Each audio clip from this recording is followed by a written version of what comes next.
Hey everyone, this is Rick. Today I'll be going in person to interview Michael Chang, who is the founder of this English teaching YouTube channel, 英文易开罐. Michael also partnered with Red Do English to start this tutoring school, 开新英文. Hey Michael, Hi, what's up, Rick? To start us off, can you tell us a little bit about yourself, your YouTube channel, 英文易开罐, as well as your tutoring school, 开新英文? Okay, cool. So I'm Michael. So basically, I've been teaching English since I was in university. So right now I've taught more than 1,000 students. Okay, so I started my YouTube channel about 5 years ago, and it was one of the channels, I think the second one that reached more than 100,000 subscribers in Taiwan, English teaching one, right? So the first one, everybody knows it's 阿迪英文, okay? And then this is the second one. And later I started my tutoring school, 开新英文, with Ray Du from 阿迪英文, and also with another company that has a lot of experience running cram schools and tutoring schools.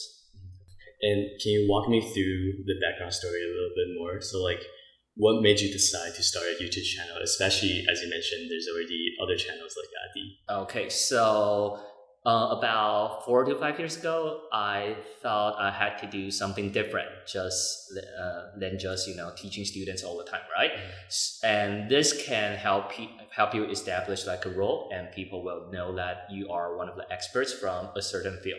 Okay, so basically when you start a YouTube channel, there are three directions you can go, right? The first one is what you're good at. For example, I'm a teacher, so basically I'm good at teaching, right? Okay, so right. And then the second thing is something that you are interested in. So I'm pretty into fashion, but back in the days, I don't have that much money to buy, the latest shoes and stuff to show people. So I decided not to do that. And the third thing you can do is something that people will resonate with.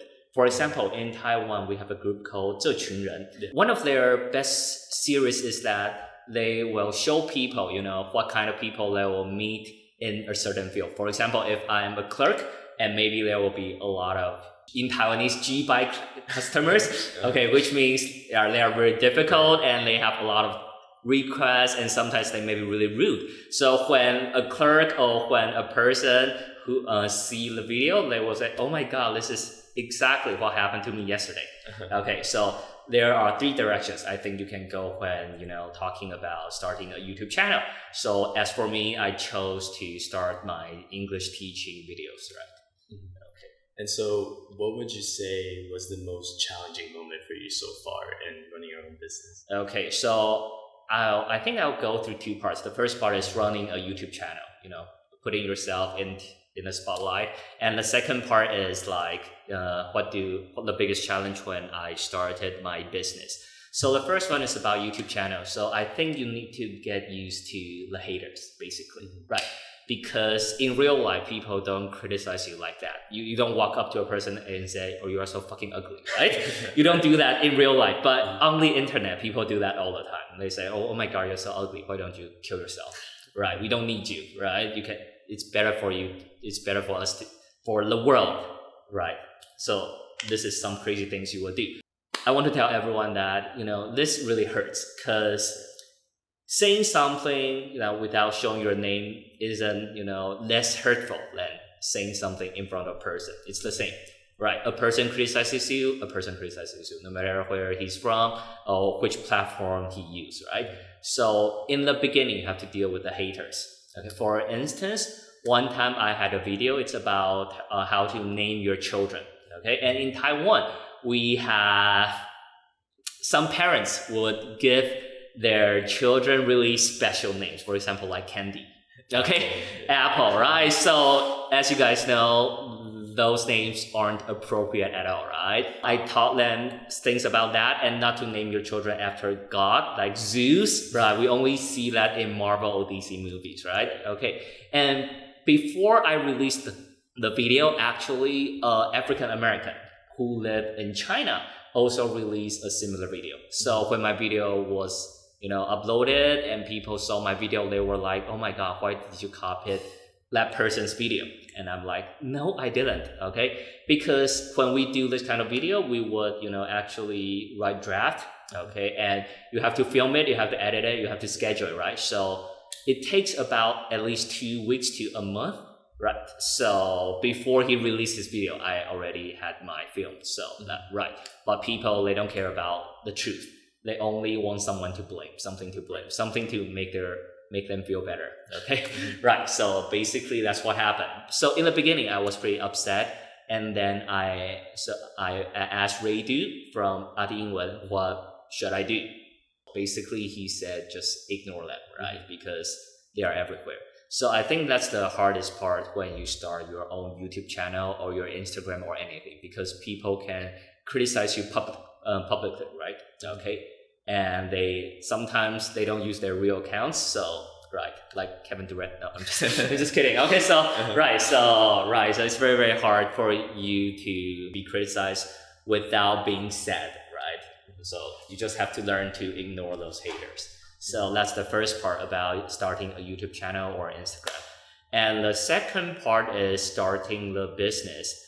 I think, right, because I started my tutoring school in 2020. So in the beginning, everyone knew what happened, right? So we still have coronavirus. We do. So, right, there's nothing much you can do. In Chinese, we have this sentence, we have this saying, I think it's really cool. It's called 天时地利人和. It basically means to be at the right place, at the right time, with the right people. Okay, so if you don't have those three, you are missing one of them. It's very, very hard for you to be successful or succeed, right? So basically, right now it's not the moment. So all we can do is, try to do our best to store the energy. Okay, so maybe we can recruit some people who have the same dream, okay? And maybe we can do some small tests. So when that day really comes, when the big day comes, when everything's gone back to normal and we can really, shine, right? Yeah, okay, that's awesome, cool. So kind of on the flip side, what would you say was the best or most satisfying moment for you? Okay, so for YouTube channel, I think in the beginning, I just want to do something that's interesting. And I don't know, it would influence, people so much.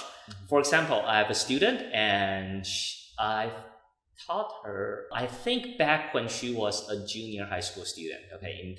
So that's middle school in America. Okay.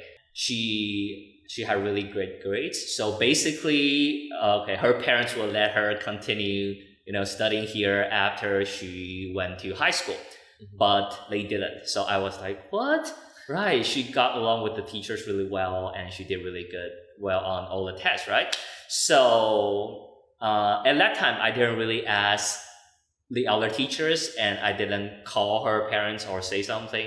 I just thought maybe she moved somewhere else, or maybe just something happened. Okay, and about a year or two after that, she actually left a comment on my YouTube channel. She said her family went through something, so they financially they couldn't afford tutoring schools anymore, and also she had some kind of disease which makes her really hard to concentrate on learning.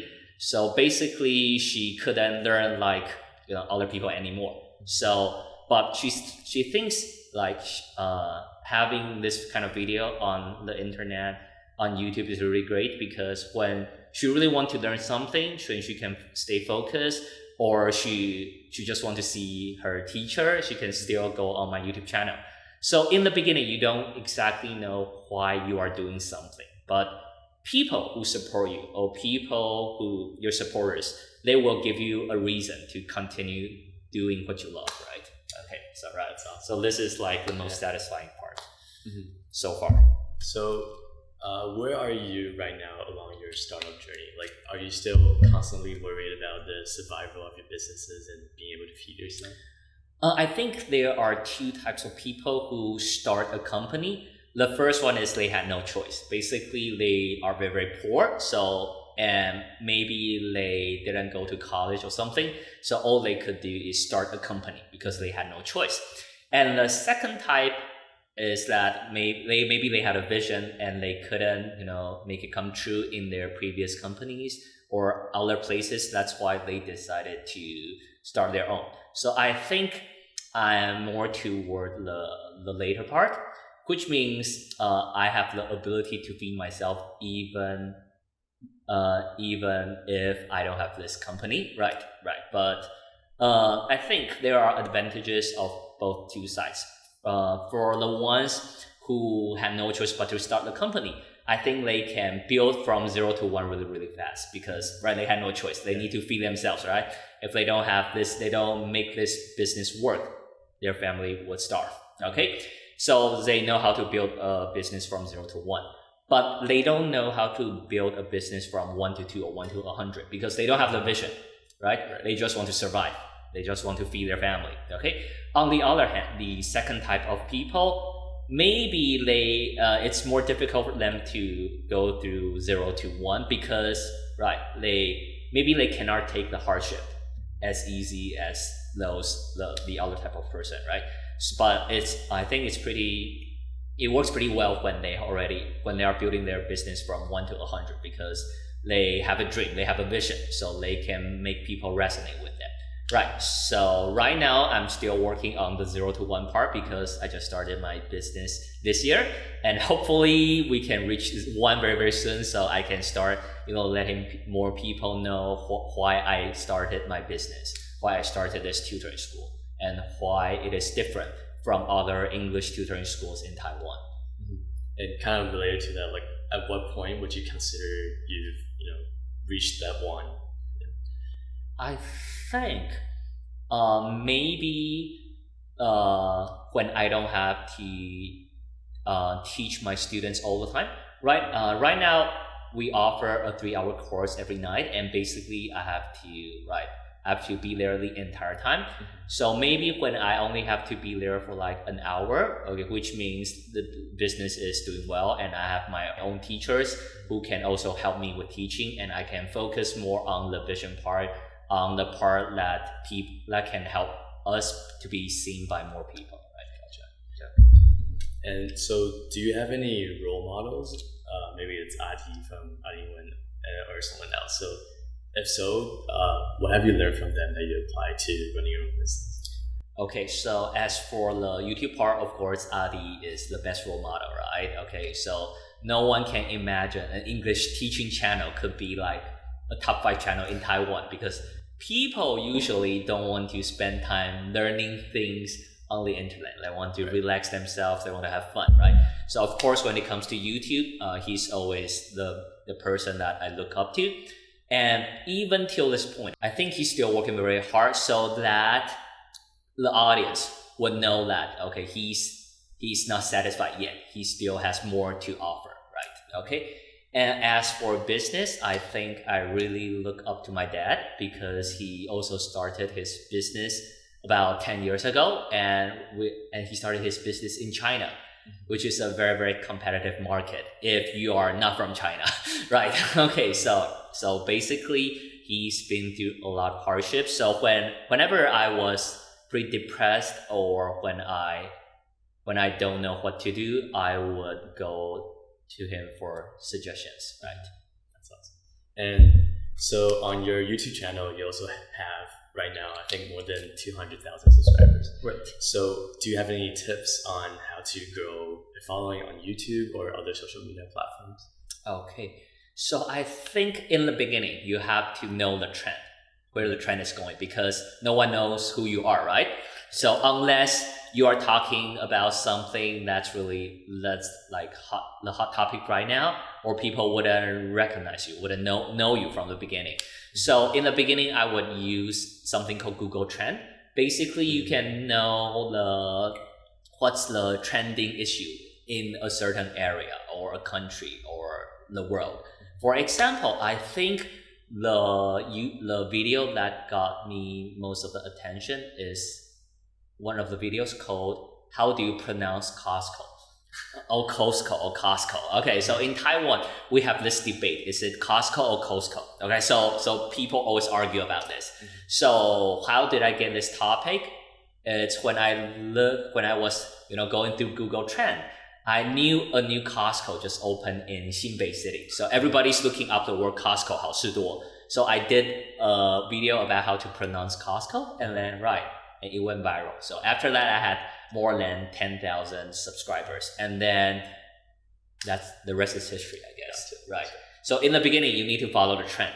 And for the second part, after you have some audience, you need to let them know who you really are.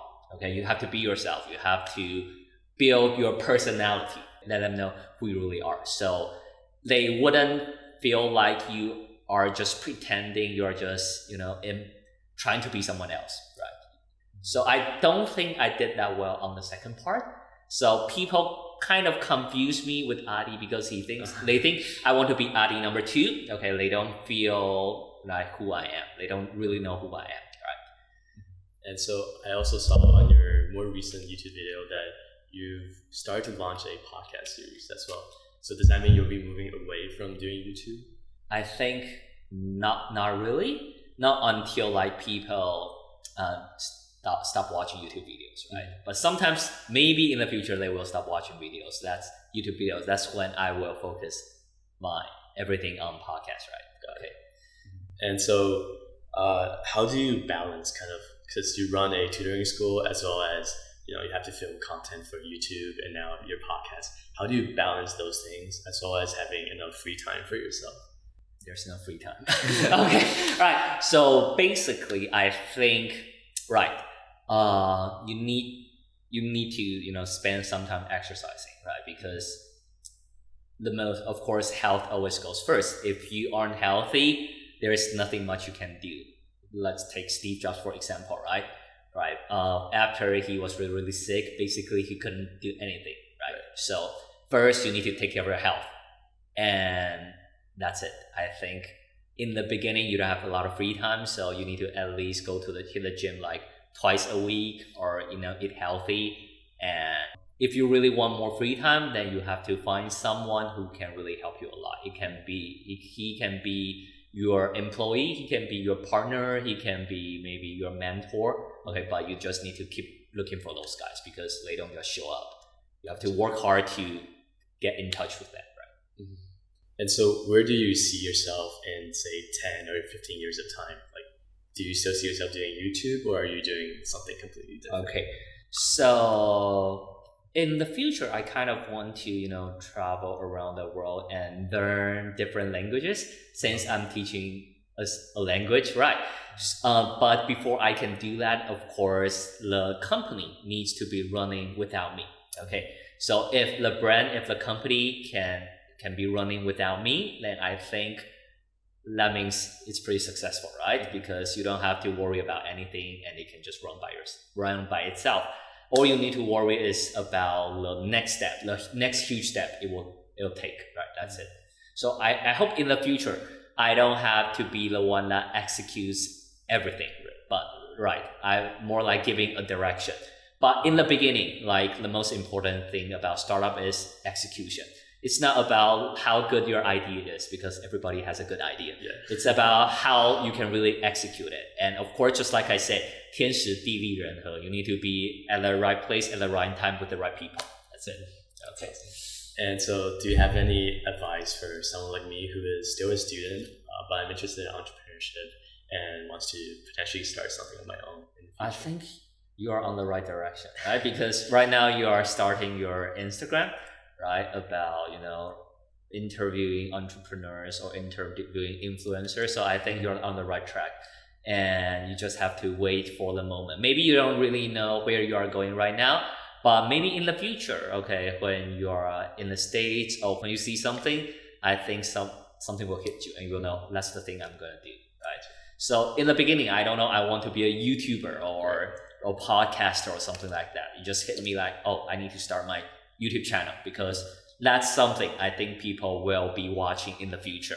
When I was doing my YouTube channel, I think we don't have a channel that has more than 1 million subscribers in Taiwan yet. So that's the right time you should start your channel.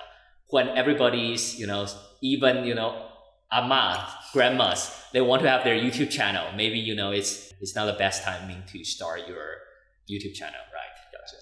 And so before we end, I also prepared some rapid fire questions to just try to answer them as quick as possible. Okay, cool. So the first one is, if you could have a superpower, what would it be?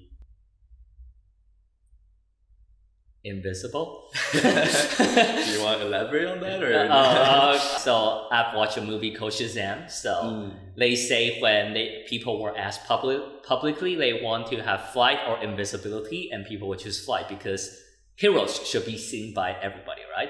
But when they were asked privately, they want invisibility. I think maybe everybody still has a dark side, or just a side they don't want people to see. For example, if I'm really stressed out, maybe I just want to be invisible because I don't want to show people my anger. I don't want to, take it on the people I love. And so that's why I'd rather just disappear for maybe an hour or a day and then, come back fresh. Right. Gotcha. And the next question, what time do you wake up every day? It depends on whether I have a meeting or not. If I have a meeting in Taipei and I have a class the previous day, I have to wake up at like 5 to catch the first HSR, the high speed rail. It's like, do you have this kind of thing in America? Not yet. Maybe Hyperloop, right? In the future. Yeah. Hyperloop, right? So I have to catch the Hyperloop, right? In Taiwan. Okay, so if there is a meeting and there is not much I have to do today, maybe I would wake up at 10 or 11ish. And what is your favorite book or podcast? Oh, my favorite book. I think I have a list. The first one is From Zero to One. Right. Peter Thiel, right? And I think it's all by the PayPal Mafia, right? Peter Thiel and who else? Elon and of course another guy, right? Okay, right. So, and the second book I will recommend is The Startup of You. So From Zero to One I think it's trying to it will build you like mentally, right? It will teach you a lot of things, the mindset you need to have when you face a difficulty. But The Startup of You, it talks about something really practical, like go on LinkedIn, make 3 friends, ask them out to have a cup of coffee. Okay, the first day. And then the second day, get your colleague to tell you what you are good at or something like that. Right. So I think you really need those 2 books. If you combine them, you'll get everything. Right. And there's a biography that I really recommend. It's Mark Zuckerberg. I think it's called Mark Zuckerberg. So it's talking about how he started Facebook or the Facebook previously, right? Basically, in the movie, you see all the fun parts, right?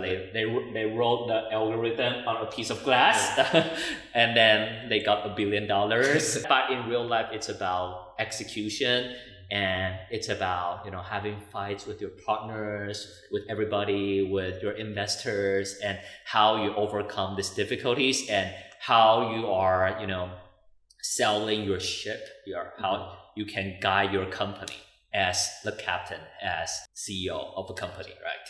Yeah, I'll definitely check those out. And if you could have dinner with anyone, who would you choose?